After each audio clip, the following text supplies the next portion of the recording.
The ash of a dying world drifted through the vacuum like slow snow. Once it had been green and alive, home to voices, laughter, the sound of oceans against the wind. Now it was a silent grave. From orbit, the world looked cracked and pale, its cities faint scars under the dust. A convoy of battered refugee vessels drifted above the ruin. Power levels were low, food reserves almost gone. The fleet's leader, a worn vessel called the Haven's End, sent one last call into the endless void. They had called for help 1,000 times before, to 1,000 worlds, and none had answered. The galaxy was vast, but mercy had become a rare thing. Those who survived the fall of empires learned to hide. Those who begged were often ignored.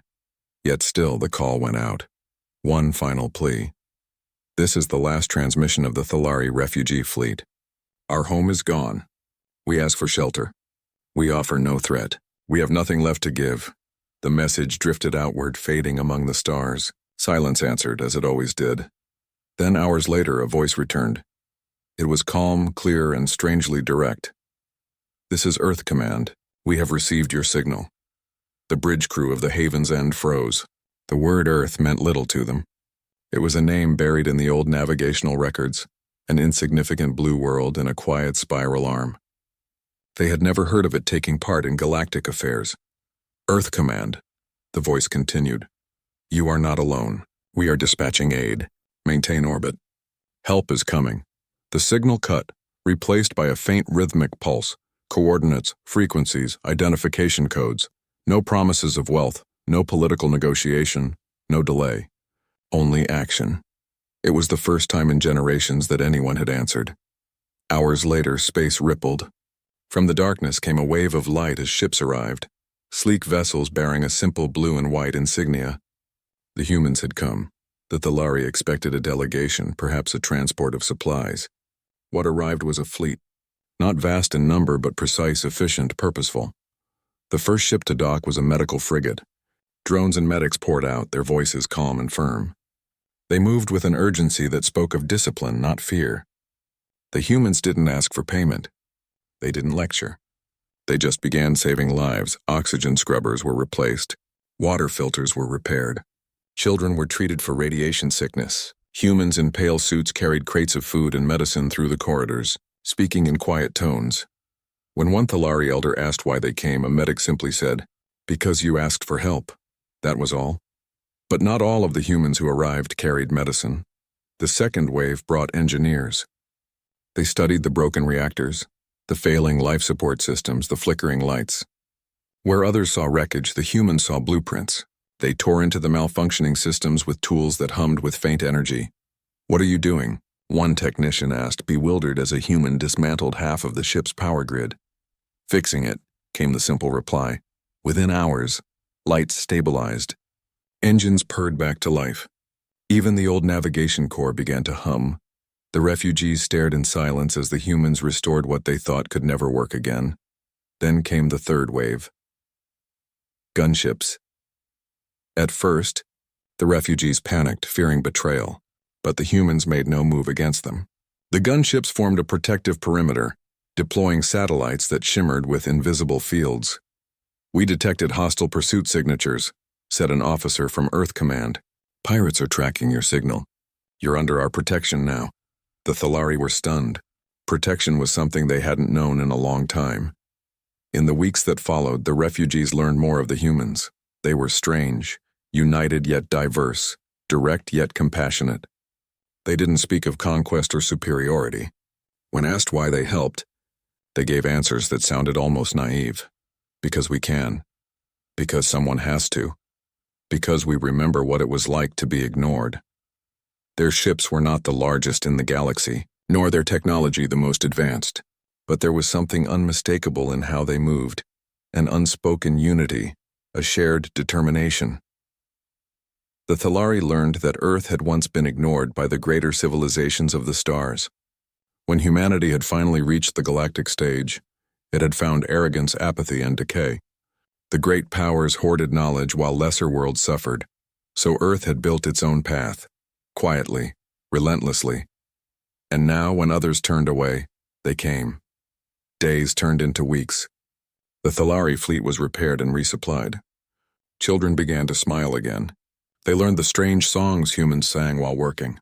The laughter of engineers echoed in the corridors once filled with despair. Then one day the humans prepared to leave. Their commander stood before the refugee council. A tall, calm man, his face lined from years of duty. Your systems are stable. We've transferred you a navigation package. It contains star maps, agricultural data, and medical archives. Enough to start again. The Thalari leader, frail and old, bowed deeply. You have given us life when none would listen. We asked for shelter, yet you brought us everything. Why? The human looked out the viewport at the ruined world below. His answer was quiet. Because once we asked for help too, and no one came. Then he turned and walked away. But not all was calm.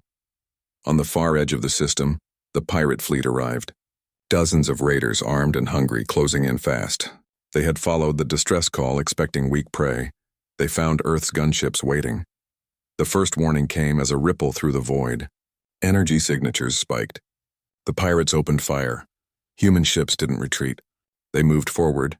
Their formation shifted like a single organism, silent and precise. Laser grids and kinetic rounds tore through the darkness. Drones swarmed in coordinated arcs, intercepting every strike. The pirates were seasoned hunters, but they had never faced anything like this. The humans didn't fight for glory, they fought for protection. Every motion, every command was focused on one purpose: defend the helpless. When the battle ended, the raiders were gone, driven off or scattered among the debris. The Thalari watched from their ships as the humans recovered their wounded, repaired their hulls, and quietly resumed escort duty. There was no celebration, no boasting, just a return to work. Later, as the Thalari prepared to depart, one young refugee approached a human engineer. Will we ever see you again? The human smiled. Probably. We're not hard to find, just call. Someone will answer. As the refugee fleet drifted away from the ruined homeworld, the humans remained behind for a while, ensuring no danger followed.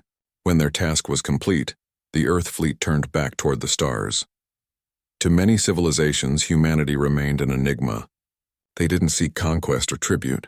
They didn't demand allegiance. Their fleets traveled in silence, responding to distress calls others ignored.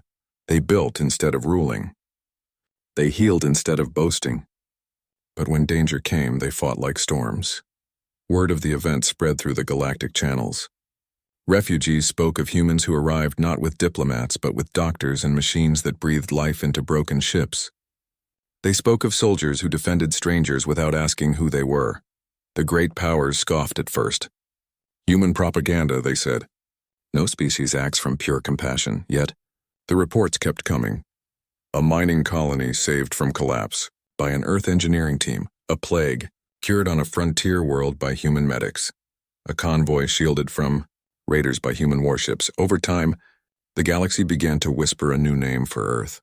Not a world of conquest, not a power of dominance, but a haven. Still, there were those who viewed this with suspicion. To some, humanity's growing network of allies and rescued worlds looked too organized to be random kindness. They suspected a hidden agenda, but they couldn't find one. Humans demanded nothing. They took no territory, no tribute, no slaves. They left behind only repaired systems, renewed hope, and the quiet promise that they would come if called. Even so, something deeper stirred beneath their calm exterior. The humans remembered their own history, the centuries of being ignored while stronger civilizations looked away. That memory had shaped them. When the galaxy had turned its back, Earth had turned inward, building itself with fire and purpose. It learned resilience through pain, unity through struggle.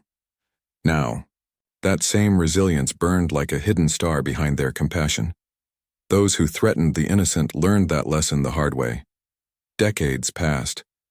The Thalari built a new home on a distant world, its surface lush with forests and oceans. They thrived, guided by the data and support humanity had given them. When their first new city was completed, they named it New Dawn, in honor of those who had saved them. Every year they held a day of remembrance, not for their lost world, but for the day the humans arrived. Children recited the old message that had begun everything. We asked for shelter. And the elders would answer. They sent engineers, medics, and gunships. It became more than a phrase, it became a symbol of what humanity stood for. Centuries later, Long after the Thalari had joined the Galactic Concord, their historians recorded the first contact as a turning point. They wrote that when hope had died, it was rekindled not by an empire, but by a people who still believed in doing what was right.